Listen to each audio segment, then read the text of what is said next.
Chapter 3 of Eragon, Palancar Valley.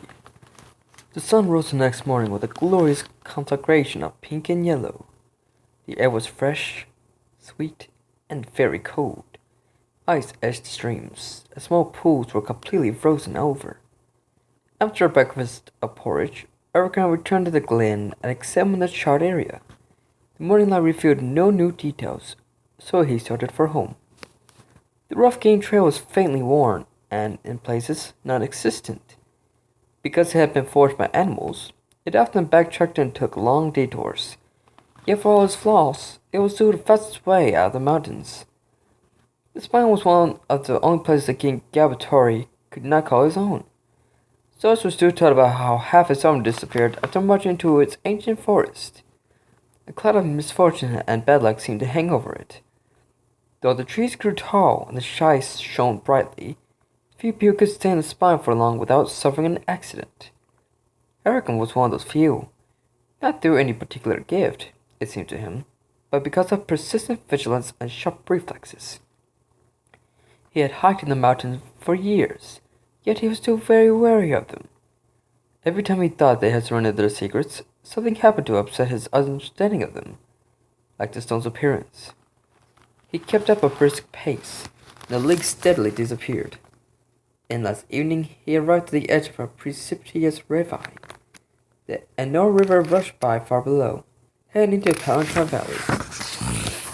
Gorged with hundreds of tiny streams, the river was a brute force, battling against rocks and boulders that barred its way.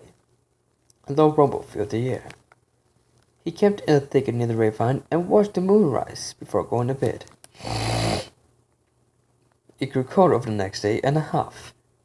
Eragon traveled quickly and saw little of the weary wildlife. A bit past noon, he heard the Ugoda Falls blanketing everything with the dull sound of 1,000 splashes. The trail led him onto a moist slate outcropping, which the river sped past, flinging itself into empty air and down mossy cliffs. Before him lay Palancar Valley, exposed like an unrolled map.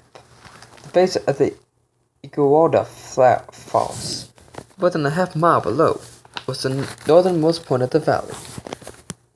A little west from the falls was Carvajal, a cluster of brown buildings. White smoke rose from the chimneys, defiant of the wilderness around it. At the side, farms were still small square patches no bigger than the end of his finger. The land around them was tan or sandy, where dead grass swayed in the wind. The Nor River wound from the falls toward Palancar's southern end, reflecting great strips of sunlight. Far in the distance, it flowed past the village Therinsford and the lonely mountain Utgard. Beyond that, he knew only that it turned north and ran to the sea. After a pause, Eragon left the outcropping and started down the trail, grimacing at the descent.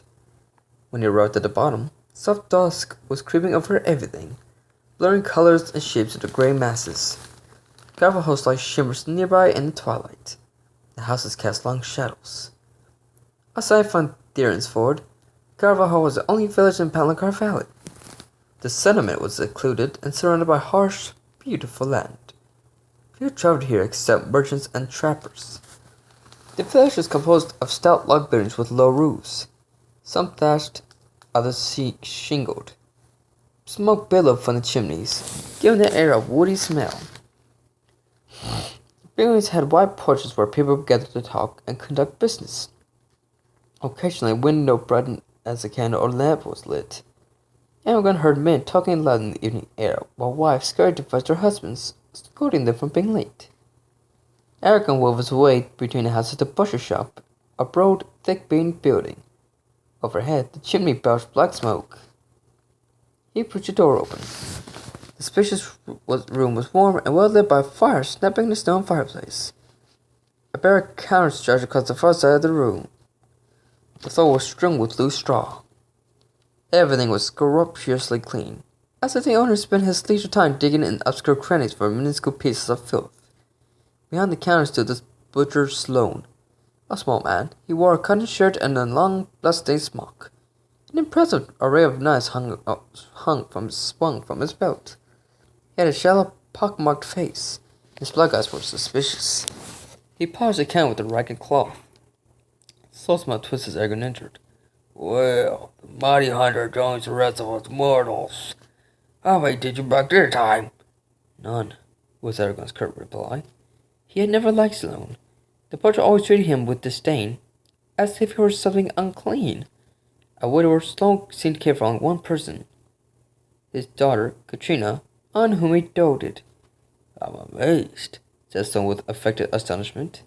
He turned his back on Eragon and scraped something off the wall. What's the reason that's your reason for coming here?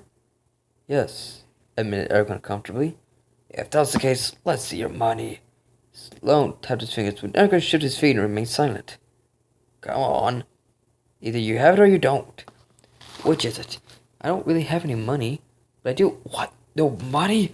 The butcher cut him off sharply. You expect to buy meat? Are the other butchers giving away their wares? Should I just hand you the goods without charge? Besides, he said abruptly, it's late. Come back to me with money. I'm closed for the day. Eragon glared at him. I can't wait until tomorrow's loan. It'll be worth your while, though. I found something to pay you with. He pulled out the stone with a flourish and set it gently on the scarred counter, where it gleamed with love in the dusty flames. Still, it is more likely, muttered Sloane, leaning forward with an interested expression. Ignoring the comment, Eragon asked, Will this be enough? Sloane picked up the stone and gauged its weight spectacularly. He ran his hands over its smoothness and inspected the white veins. With a cackling, he set it down. It's pretty, but how much is it worth? I don't know, admitted Eragon. But no one would have gone to trouble shaving it unless it had some value. Obviously, said Sloane with exaggerated patience. But how much value? Since you don't know, I suggest that you find a trader who does, or take my offer of 3 crowns. That's a nice bargain. Must be worth at least 10 times that, protested Eragon. 3 cups would not even buy enough meat to last a week. Sloane shrugged. If you don't like my offer, wait until the trades arrive. Either way, I'm tired of this conversation. The traders were a nomadic group of merchants and entertainers who visit Garfield every spring and winter. They bought whatever excess the villagers and local farmers had managed to grow or make, and sold what they needed to live through another year. Seeds, animals, fabric, and supplies like salt and sugar. But Eragon did not want to wait until they arrived. It could be a while, and his family needed the meat now. Fine, I accept, he snapped. Good, I'll get you the meat. Not that it matters, but where did you find this? 2 nights ago in this fight. Get out! demanded Stone, pushing the stone away. He snapped furious at to the end of the counter and started scrubbing old bloodstains of a knife. Why? asked Eragon. He drew the stone closer, as if to protect it from Sloane's wrath. I won't do anything you bring back from those damned mountains. Take your search the stone elsewhere. Sloane's hand suddenly slipped, and he cut a finger on the knife, but he seemed not to notice. He continued to scrub, staining the blow with fresh blood. You refuse to sell to me? Yes, unless you pay with coins, Stone growled, and headed the knives, sliding away. Go, before I make you. The door behind them stopped open. Eragon whirled around, ready for more trouble. In stumped Horst, a hulking man. Sloane's daughter, Katrina, a tall girl of 16, trailed behind with a determined expression. Eragon was surprised to see her. She usually absented herself from any arguments involving her father. Sloane glanced at them wearily, then started to kiss Eragon. He won't. Quiet, announced Horst in a rumbling voice, cracking his knuckles at the same time. He was Carvalho Smith, as his thick neck and scarred leather apron attested. His powerful arms were back bared to the elbow. A great expanse of hairy, muscular chest was visible through the top of his shirt. A black beard, carelessly trimmed, roiled, and knotted like his jaw muscles. Slow, what have you got done now? Nothing. He gave Eragon a murderous gaze and spat. This boy came in here and started badgering me. I asked him to leave, but he won't budge. I even threatened him and he still ignored me. Sloane seemed to shrink as he looked at Horst. Is this true? demanded Smith. No, replied Eragon. I offered the stone's payment for some meat and accepted it. When I told him that I found it in his spine, he refused to even touch it. Well, don't just make where it came from. Horst looked at the stone curiously, then returned his attention to the butcher. Why won't you trade with him, Sloane? I've no love for the spine myself, but if it's a question of the stone's worth, I'll back it with my own money. The question hung in the air for a moment. Then slowly licked his lips and said, "This is my store. I can do whatever I want." Katrina stepped up from behind Horst. Just back up her head like a spray of molten copper. "Father, Eragon is willing to pay. Give her the meat, and we can have supper." Someone's eyes narrowed dangerously. "Go back to the house. This is none of your business." "I said go!" Katrina's face hardened. Then she marched out of the room with a stiff back. Eragon watched with disapproval, but dared not interfere. Horst tugged his beard before saying reproachfully, "Fine, you can deal with me." "What were you going to get, Eragon?" His voice reverberated through the room. "As much as I could."